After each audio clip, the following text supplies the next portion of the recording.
Howdy folks, Bluesboyjag here, yet another 3-string cigar box guitar lesson. This one is the Crossroads model. Those screws are the pull pieces. They pick up the sound from the pickup. Bolt for bridge since 2004, over 4,000 sold. Not of this model, but of all the models. So today we are doing Jimi Hendrix All Along the Watchtower lesson, 3-string.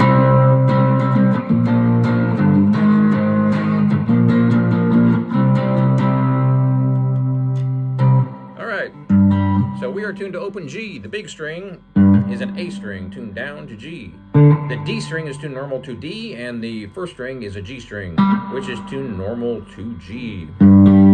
So the outside two strings are G, and the middle one is D.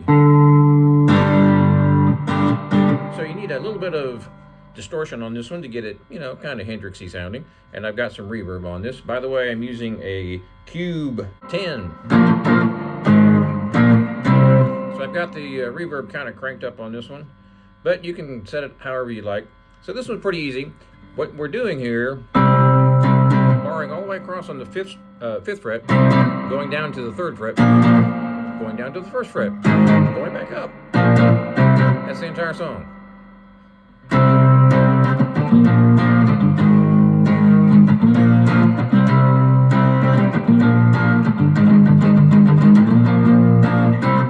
So, what we have here is just 3 chords going up and down, 1 finger all the way across. The strum pattern is really what makes this song cool, in my opinion anyway. It's just 3 chords, and you're going back and forth, but you have a couple of options as far as the strum pattern on this one.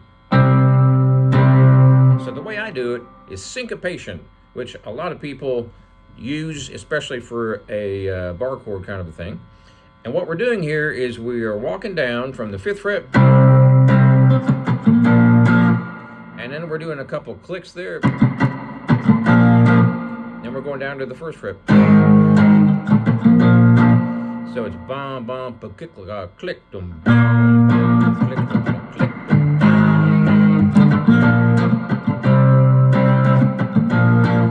That's how I do it anyway, and that is how Jimi did it. Not all the way through the whole song, but some portions of it, he did that kind of syncopated strum pattern. So what do I mean by syncopation?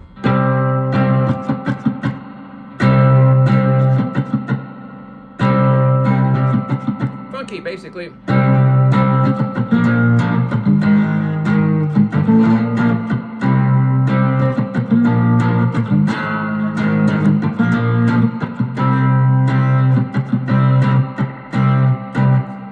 What I'm doing here is the upstrums. That's what really makes this song kind of funky.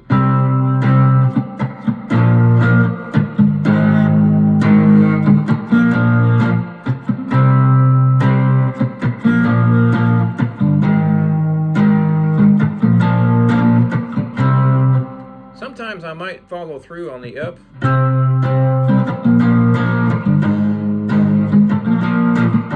Sometimes I don't, but it's the syncopation part of it that really makes that sound. A lot of muted strings, in other words. So I'm muting with this hand, and I'm doing a down-up movement on this one. So I go real slow.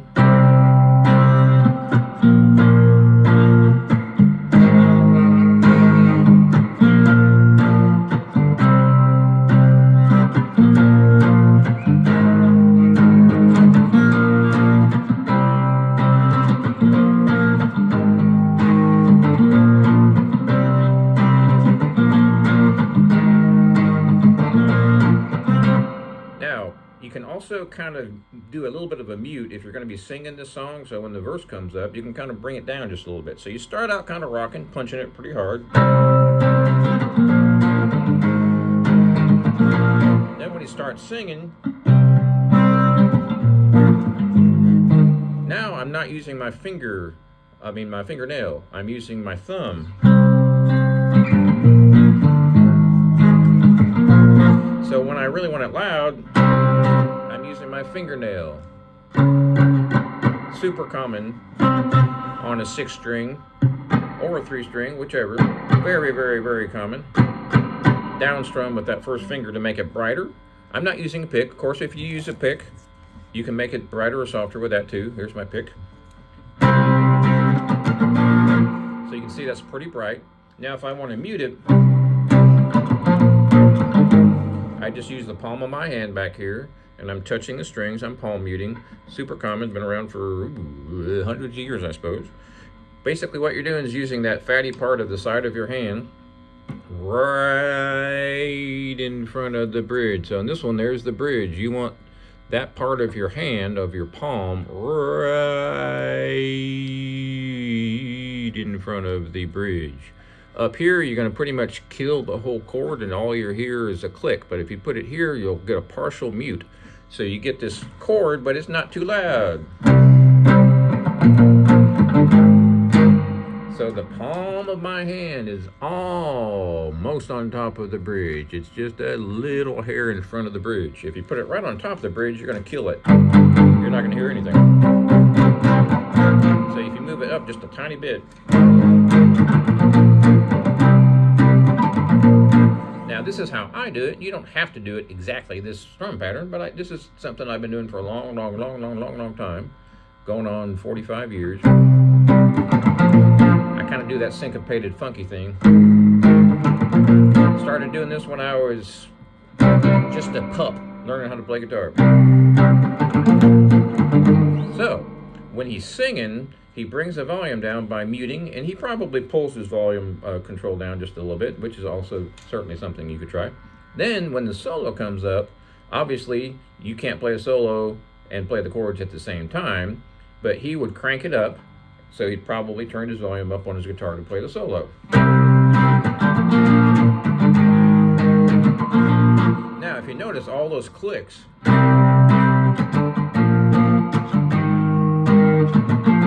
can do that when you mute too.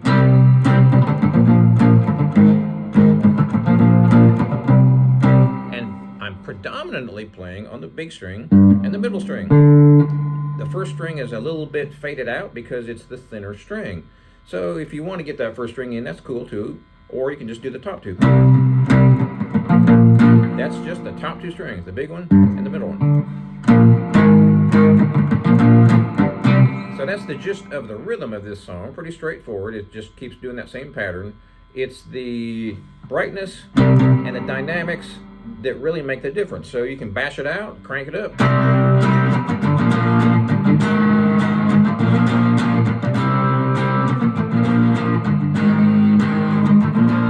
Or you can bring it down. And it just repeats through the whole song. I do have a little bit of distortion on the amp. Now, how do you play a pentatonic scale on a 3-string, especially when the bass string is tuned down to a G? You can't really play the typical pentatonic scale, can you? Normally it's... Now that sounds weird, obviously, but that's because we are tuned different. My hat's crooked, by the way. So, anyway, pentatonic. Why does that sound weird? That's because we are tuned to G.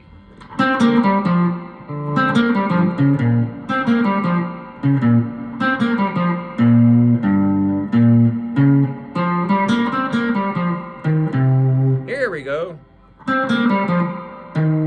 So you have to jump out of position, which is a little bit annoying. It's a little bit difficult because you're jumping way out of where you were compared to a 6-string, right?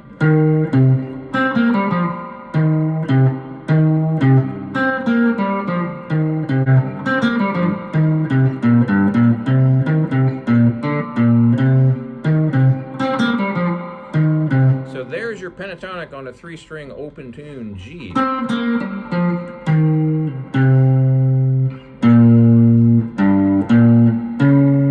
Oops.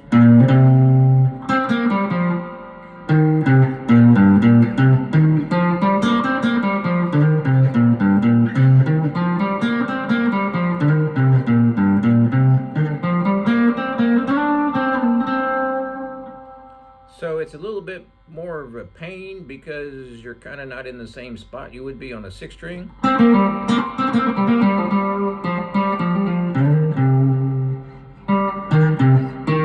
Check it out here.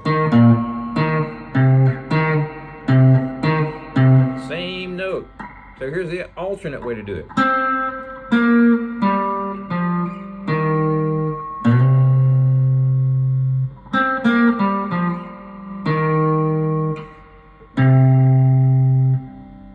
So you play this way,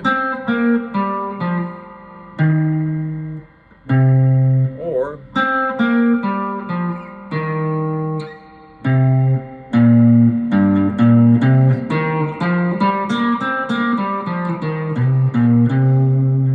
that seems actually a little bit easier, doesn't it? That's what I prefer anyway, but hey, you can do it either way. Now, here's the other thing that people forget. You can play the in-between notes. Technically, they are not part of the scale, but they're stepping stone to notes that are in the scale. Right?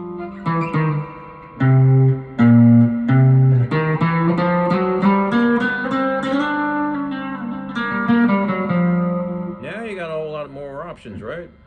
So here we go. Instead of 3-1, 3-1, 4-1 up here, we have 3-2-1.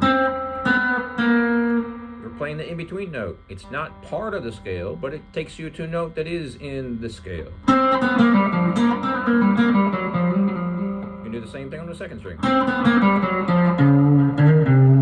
I'm so used to playing the sixth string. That's the proper way. Now we can go up here as well. We're still in the same pentatonic, but we have to slide up out of position because there's only 3 strings. So I'm going to 1, 12, 11, 10, 9, 8. 1, 8.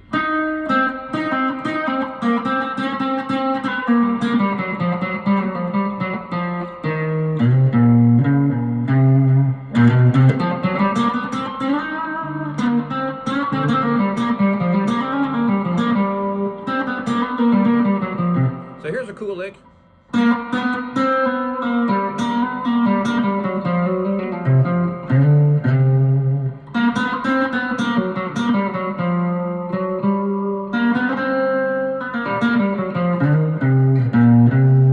So you can pull up a lot of these scales on the internet and you can kind of take one little section, one little box, they call it a box. Although, obviously, I'm getting out of that box on a 3 string. On a 6 string, the box will be right here. Obviously, that doesn't sound right here. But, right? But, 3 string. So here we go for the box.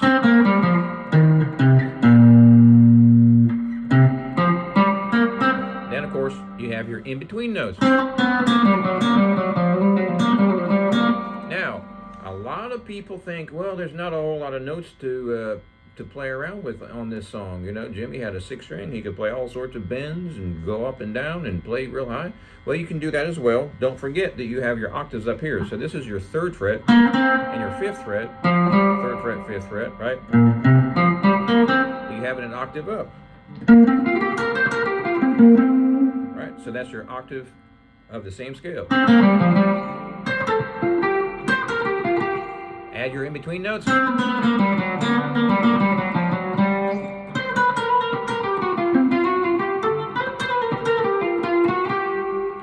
I didn't execute that quite so well, did I? But you get the idea. So it doesn't give you a whole lot of options. However, if you do repetitive licks within that scale, you can do a whole bunch of cool things.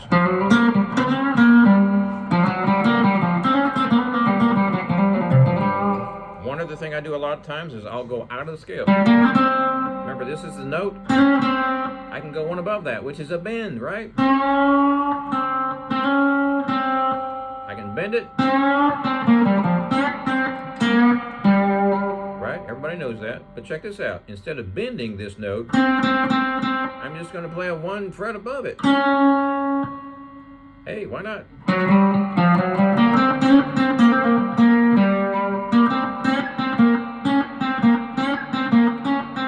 Same note.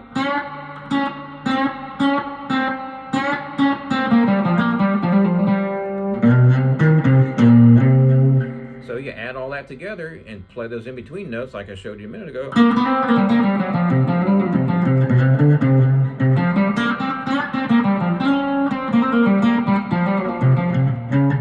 Now up here, same thing.